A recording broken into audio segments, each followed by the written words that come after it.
আজ মোহাব্বত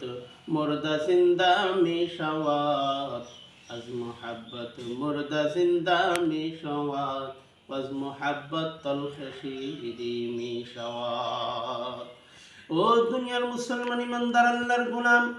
যারা আল্লাহ রাব্বুল আলামিনকে মহব্বত করে ভালোবাসে, যারা আল্লাহর প্রেমে আশিক হয়ে গেছে, যারা আল্লাহর প্রেমে আসক্ত হয়ে গেছে, ওই সমস্ত আল্লাহর বান্দা বান্দীদেরকে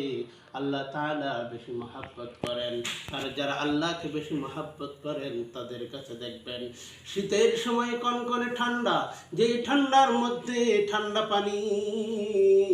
ধরতে মানুষের প্রচন্ড কষ্ট হয়ে যায়, ওই সময়ে দেখবেন অনেক বৃদ্ধ বৃদ্ধ লোকেরা, দাড়ি পাকনা বাবারা সেই আরামের বিছানাকে হারাম করে লেপ কম্বলকে লাথি মেরে তারা ঠান্ডা কনকনে পানি দিয়ে উঁচু করে আল্লাহর ডাকে সারা দিয়ে